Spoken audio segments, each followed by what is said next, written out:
श्रद्धालुओं, जय श्री कृष्णा, जय सिया राम, जय श्री राधे राधे, जय श्री महाकाल। इस वीडियो में आपको श्रवण कराएंगे युधिष्ठिर के अश्वमेध यज्ञ पूर्ण होने के पश्चात भगवान श्री कृष्ण का द्वारका गमन करने के लिए सबसे आज्ञा मानने की कथा। कहते हैं तदनंतर भगवान श्री कृष्ण युधिष्ठिर सहित अपनी बुआ कुंती के पास आए और उनकी अनुमति प्राप्त कर वे गरुड़ ध्वज रथ पर सवार हो द्वारका को पधारे। भाइयों सहित युधिष्ठिर ने उन्हें सादर पूर्वक सीमा तक पहुंचाकर विदा किया। तदनंतर भगवान श्री कृष्ण द्वैपायन शिष्यों सहित धर्मराज के पास आए। धर्मराज ने भाइयों सहित खड़े होकर उनकी अभ्यर्थना की। अब भगवान से व्यास ने कहा, राजन, अति दुर्लभ सम्राट पद प्राप्त कर तुमने देश की महान उत्पत्ति की है। तुम्हारे जैसे सतपुत्र से कुरुवंश का यश उज्जवल हुआ है। यज्ञ में मेरा भी पूर्ण सत्कार हुआ है। अब मैं चाहता हूं कि आप मुझे जाने की अनुमति दें। आगे कथा आती है। वेद व्यास जी भगवान कहते हैं, धर्मराज ने हाथ जोड़कर अत्यंत नम्रता पूर्वक निवेदन किया, भगवान, एक बात की मुझे संशय है, आप ही उसका निवारण कर सकते हैं। देवर्षि नारद ने कहा कि वज्रपात, धूमकेतु और भूकंप आदि दैविक अंतरिक्ष और पार्थिव उत्पात हो रहे हैं। शिशुपाल की मृत्यु से उनकी समाप्ति हो गई, यह अभी वे शेष है। कृपाचार बतलाइए। भगवान श्री कृष्ण द्वैपायन ने कहा, राजन, इन उत्पादनों का फल 13 वर्ष पश्चात होगा, जो कि क्षत्रियों के विनाश के रूप में होगा। यह कहकर भगवान श्री कृष्ण द्वैपायन शिष्यों सहित कैलाश को चले गए। इस प्रकार सबके चले जाने पर केवल दुर्योधन और शकुनि ही इंद्रप्रस्थ में रह गए। शकुनि सहित दुर्योधन ने धीरे धीरे सभा का निरीक्षण किया। एक दिन घूमते समय वह स्फटिक के चौक में पहुंच गया और वहां जल समझकर वह अपने वस्त्र उठाकर चलने लगा। जब उसे ज्ञात हुआ तो वह अपनी अज्ञानता पर पश्चाताप करने लगा तथा इधर उधर भटकने लगा। एक स्थान पर वह स्थल को जल समझकर गिर पड़ा, जिससे अत्यंत दुखी और अपमानित हुआ। आगे बढ़ने पर वह स्थल के धोखे में स्फटिक स्थान स्वच्छ जलयुक्त बावली में जा गिरा।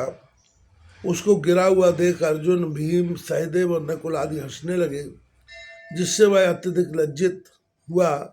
तदनंतर वह आगे बढ़ने पर भीत को द्वार समझकर उस दीवार से ऐसा टकराया कि उसे चक्कर आ गया। एक समान पर किवाड़ों को धक्का देकर खोलने के प्रयास में झटका खा दूसरी ओर जा गिरा। फिर ठीक द्वार पर पहुंच जाने पर भी भ्रमवश वहां से लौट पड़ा।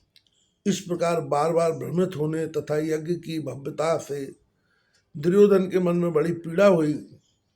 उसे यहाँ तक मानसिक वेदना हुई कि वह वहाँ तनिक देर भी न रुक सका।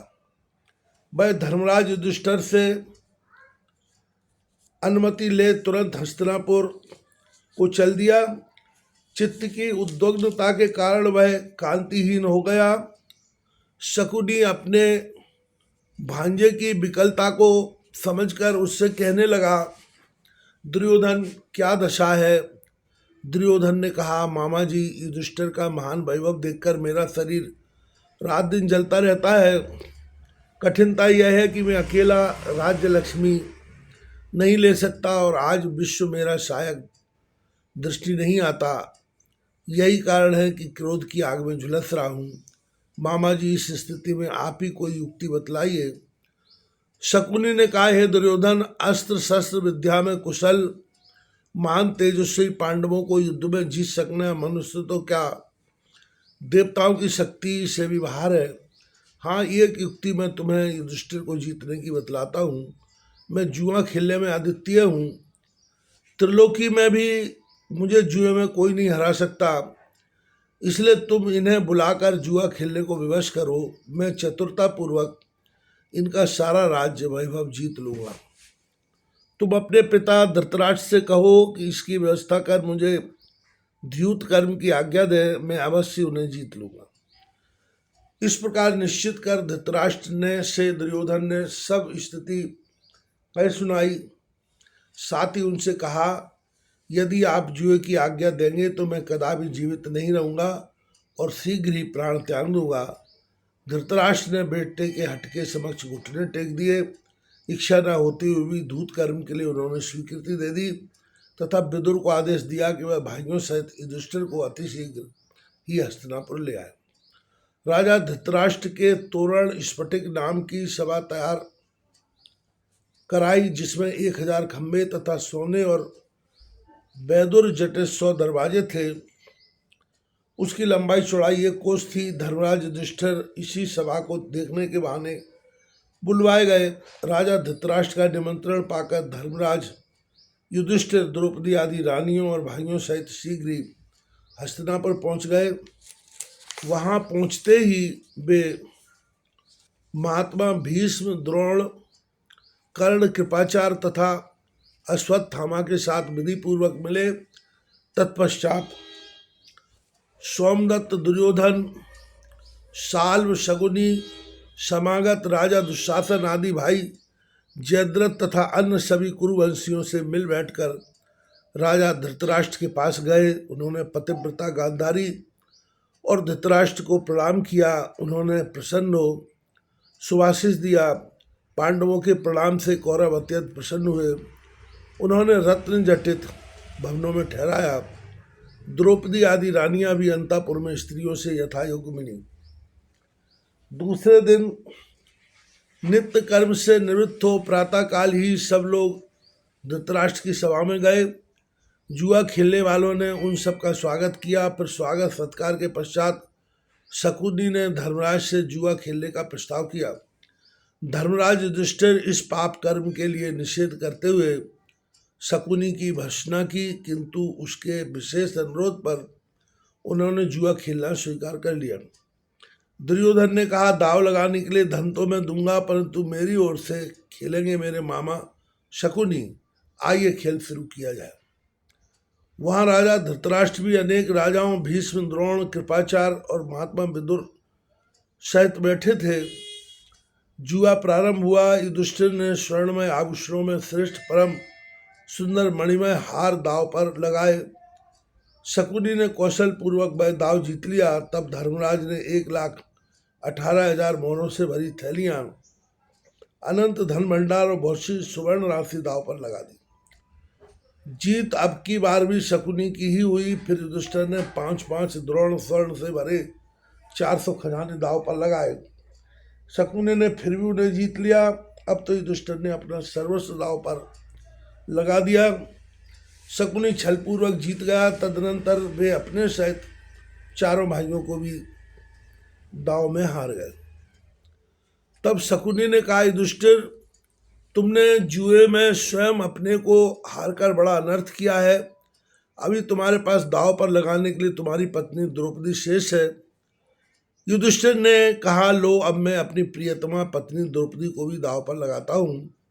यद्यपि ऐसा करते हुए मुझे अत्यंत दुख हो रहा है, किंतु क्या करूं, व्यवस्था है। युधिष्ठिर के ऐसा कहते ही चारों ओर से धिक्कार है का शब्द होने लगा।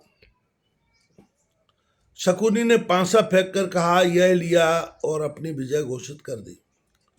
वैशंपायन जी ने कहा, हे जन्मेजय, अब दुर्योधन ने विदुर जी से कहा, अंतःपुर में जाकर तुम शीघ्र द्रौपदी को यहाँ ले आओ। वह यहाँ आकर हमारे महल में दासी वृत्ति करे और दासियों के साथ रहे। विदुर ने दुर्योधन की यह बात सुनकर उसे अनेक भांति समझाया तथा कुरुवंश के नाश की आशंका प्रकट की। तब दुर्योधन ने प्रतिकामी को आज्ञा दी कि तुम जाकर द्रौपदी को तुरंत ले आओ। प्रतिकामी द्रौपदी के पास पहुंचा और कहा कि सम्राज्ञी, धर्मराज जुए में अपना सर्वस्व सब भाई आप और स्वयं अपने को भी हार गए हैं। अब दुर्योधन ने आपको लाने के लिए मुझे यहाँ भेजा है। यह बात सुनकर द्रौपदी ने कहा, मैं द्रुपद पुत्री तथा पांडवों की पत्नी होकर किस प्रकार सभा में जाऊं। तुम सभा में जाओ और वहाँ बैठे हुए धर्मात्माओं से पूछो मुझे क्या करना चाहिए। मैं धर्म का उल्लंघन करना नहीं चाहती। प्रतिकामी द्रौपदी की बात सुनकर सभा में लौट आया और अपने सभासदों से कहा, कि भाई द्रौपदी को क्या उत्तर दें, किंतु सभी सभासद शांत रहे, किसी ने कुछ उत्तर नहीं दिया। तब दुर्योधन ने पुनः प्रतिगामी को जाने की आज्ञा दी, किंतु उसे निश्चेष्ट देख कुपित हो उसने दुशासन से कहा, दुशासन जाओ तुम द्रौपदी को पकड़ लाओ। आज्ञा पाकर दुशासन पांडवों के स्थान में गया और जाकर द्रौपदी से बोला, सुंदरी तुझे हमने जीत लिया है, अब सभा में चल और कौरवों की सेवा कर। द्रौपदी भयभीत हो राजा धृतराष्ट्र के निवास की ओर दौड़ी। दुष्ट दुशासन ने क्रोधित हो उसे डांटा और दौड़कर उसके घुंघराले बाल पकड़ लिए तथा घसीटते हुए उसे ले चला। द्रौपदी ने धीरे से कहा, अरे दुष्ट, मैं रजस्वला एक वस्त्र पहने हूँ, ऐसी दशा में मुझे वहाँ मत ले जा। किंतु उसने द्रौपदी की बातों पर ध्यान नहीं दिया और वह उसे सभा में घसीटता हुआ ले आया। द्रौपदी के केस खुले हुए थे, आधे शरीर से वस्त्र हट गया था। वह क्रोध से कांपते हुए बोली, इस सभा में सभी गुरुजन बैठे हैं, इनके सम्मुख में इस दशा में कैसे खड़ी रह सकूंगी। अधर्मी, मुझे मत घसीट, नग्न मत कर। अरे पापी, इस नीच कर्म से तेरा तनिक डर आया है, इस भारतवंश को धिक्कार है। सभा में बैठे हुए कौरव अपनी आंखों से कुल की प्रतिष्ठा का सर्वनाश देख रहे हैं। महात्मा भीष्म और विदुर का आत्मबल आज क्या हुआ, ये सब इस पाप कर्म को चुपचाप क्यों देख रहे हैं। इन पापियों ने छलपूर्वक धर्मराज से जुए में उनका सर्वस्व जीत लिया। उन्होंने पहले अपने भाइयों को फिर अपने को हारकर मुझे दांव पर लगाया है। मैं जानना चाहती हूँ कि इस दशा में धर्म के अनुसार मुझे दांव पर लगाने का अधिकार था या नहीं, इसका विचार पूर्वक मुझे उत्तर दिया जाए। द्रौपदी को इस प्रकार दुखी देख, पांडवों की असमर्थता देख विकर्ण ने कहा, सभासदों, हमें पूर्णतः सोच समझकर द्रौपदी के प्रश्न का उत्तर देना चाहिए, क्योंकि इसमें त्रुटि होने पर हमें नरकगामी होना पड़ेगा। महात्मा भीष्म, पिताजी, गुरु द्रोणाचार्य और विदुर जी आदि गुरुजन चुप क्यों हैं?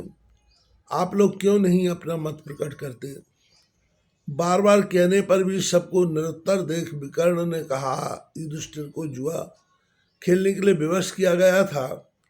वे स्वेच्छा से जुआ नहीं खेले और फिर वे स्वयं अपने को हार जाने के पश्चात द्रौपदी को हारे। इसके अतिरिक्त द्रौपदी पर सभी पांडवों का समान अधिकार नहीं था कि वह द्रौपदी को दांव पर लगाते। बस मैं तो इसी निष्कर्ष पर पहुंचा हूँ कि द्रौपदी जुए में नहीं हारी गई। विकर्ण की बात सुनकर सभासद उनकी प्रशंसा करने लगे। तब कर्ण ने क्रोधपूर्वक कहा, विकर्ण, छोटे में बड़ी बात क्यों कर रहे हो? द्रौपदी के बार बार पूछने पर भी जब कोई सभासद उत्तर नहीं दे रहा है तो इसका स्पष्ट उत्तर यही है कि सभागण उसको धर्मानुसार जीती हुई स्वीकार करते हैं। फिर युधिष्ठिर अपना सर्वस्व हार चुके हैं। सर्वस्व हार जाने पर उनकी पत्नी द्रौपदी तथा उनका सब धन जीत लिया गया। विकर्ण, तुम्हारे वचन ध्यान योग्य नहीं है। अब कर्ण ने दुशासन को संबोधित करते हुए कहा, दुशासन, देख क्या रहे हो? द्रौपदी सहित पांडवों के वस्त्र उतार लो। कर्ण की बात सुनते ही पांडवों ने अपने वस्त्र उतार लिए। दुशासन द्रौपदी के वस्त्र उतारने के लिए उसकी ओर झपटा। उसके वस्त्र पकड़ते ही सभासदों ने लज्जा एवं गिलानी के कारण नेत्र हाथों से ढक लिए। द्रौपदी अपने को निस्सहाय देख भगवान श्री कृष्ण को स्मरण कर प्रार्थना करने लगी, हे सर्वशक्तिमान प्रभु, हे सच्चिदानंद स्वरूप, हे भक्तवत्सल नाथ, आप क्या नहीं जानते कौरव मुझे अपमानित कर रहे हैं। स्वामी, मुझ अबला की रक्षा कीजिए। भगवान, मैं घोर संकट में हूँ, आपकी शरण में हूँ, मेरी रक्षा करो, मेरी रक्षा करो। द्रौपदी इस प्रकार हरि स्मरण में तल्लीन हो रोती हुई प्रभु को पुकारने लगी। करुणा कर भगवान श्री कृष्ण उसकी आर्त पुकार पहुँच गई। करुणाध्रो भगवान द्वारकापुरी छोड़ तत्काल ही द्रौपदी के पास आ गए। उस समय द्रौपदी रक्षा के लिए झटपटा रही थी। भगवान ने गुप्त रूप से वहां जाकर अनेक सुंदर वस्त्रों से द्रौपदी को सुरक्षित कर दिया। द्रौपदी को नग्न करने के लिए दुरात्मा दुशासन वस्त्रों को जैसे जैसे खींचता था, वैसे वैसे वे वस्त्र अधिक बढ़ते जाते थे। खिंचते खिंचते रंगीन वस्त्रों का ढेर लग गया। भगवान की कृपा अनिर्वचनीय है।